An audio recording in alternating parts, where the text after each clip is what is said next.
دجال کے بارے میں بہت سارے حدیث ہیں، لیکن ایک حدیث میں ہمیں دجال کی ایگزیکٹ لوکیشن کے بارے میں بہت سارے ہنٹس دیے گئے ہیں، اور یہ حدیث ہم سب نے بار بار سنی ہوئی ہے کہ ایک دن بھری محفل میں رسول اللہ صلی اللہ علیہ وسلم کے پاس ایک عیسائی آیا اور اس نے اسلام قبول کر کے اپنا واقعہ سنایا کہ میں اور کچھ لوگ عرب سے مشرق کی طرف روانہ ہوئے، ہم ابھی راستے میں ہی تھے کہ اچانک سمندر کا موسم بدل گیا اور ہماری کشتی اپنے راستے سے بھٹک گئی۔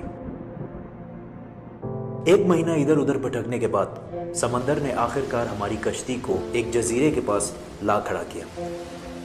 بڑی کشتی ڈاک کر کے ہم چھوٹی کشتیوں کے ذریعے اس جزیرے پہ پہنچے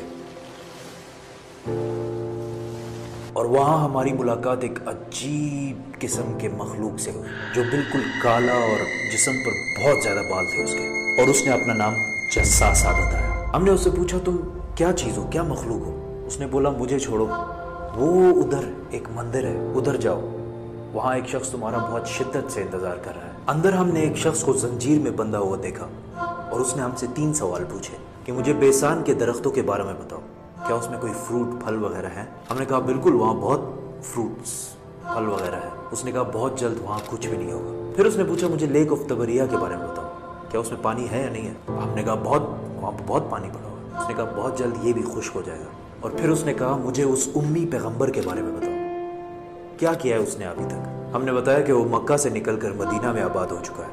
اس نے کہا کیا واقعی وہ یثرب مدینہ آ چکا ہے؟ یہ کہتے ہی اس نے کہا کہ اب میں بتاتا ہوں کہ میں کون ہوں۔ میں ہوں دجال، اور بہت جلد میں اپنی قید سے آزاد ہو جاؤں گا اور تمام علاقوں میں جاؤں گا سوائے مدینہ یعنی یثرب کے۔ رسول اللہ صلی اللہ علیہ وسلم نے تمام لوگوں کو مخاطب کر کے کہا اے لوگو، یہ ہے یثرب مدینہ۔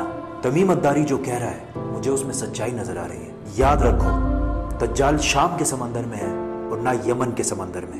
اور اپنے ہاتھ سے مشرق کی طرف اشارہ کر کے کہا دجال مشرق میں ہے، دجال مشرق میں ہے، دجال مشرق میں ہے۔ اب سمپل سی بات ہے، ایز وی نو کہ مشرق کی طرف سفر کے بعد ان کی کشتی ایک جزیرے پہ رکی تھی۔ So let's just find out all the islands east of مدینہ۔ مدینہ کے ایسٹ میں there's the famous Arabian Sea، اور اس میں مینلی 4 جزیرے پائے جاتے ہیں: Lakshadweep island in India, Socotra island in Yemen, Masirah island in Oman, and Astola in Pakistan. حدیث میں کلیئرلی فرمایا گیا ہے کہ دجال یمن کے سمندر میں نہیں ہوگا، تو یہ 2 آئلینڈز تو نکل گئے۔ رسول اللہ صلی اللہ علیہ وسلم نے مدینہ میں جو مشرق کی طرف اشارہ کیا تھا، اگر اس سے ہم ایک سیدھی لائن کھینچیں تو وہ بالکل استولا آئلینڈ کے اوپر سے گزرتی ہے۔ اور جب جساسا نے ان کو اس جزیرے پہ ایک ٹیمپل مندر کی طرف بھیجا تھا، تو اس جزیرے پہ ایک مندر ٹیمپل کے کوئی ریمینز تو ہونے چاہیے۔ انڈیا کے اس آئلینڈ میں تو ایسا کچھ بھی نہیں ہے، لیکن پاکستان کے استولا آئلینڈ میں پتہ ہے کیا ہے؟ مندر۔ لیکن یہ تو 1450 سال پرانی کہانی ہے، مندر تو ابھی 40-50 سال پہلے بنا ہوگا۔ 2000 سال پرانا مندر، اور مندر بھی کس کا؟ کالی ماتا، ہندوؤں کی سب سے خطرناک اور خوفناک گاڈس، دیوی، جو دکھنے میں بہت خوفناک اور جس کے جسم پر بھی بہت زیادہ بال ہیں۔ کچھ یاد آیا؟ جساسا۔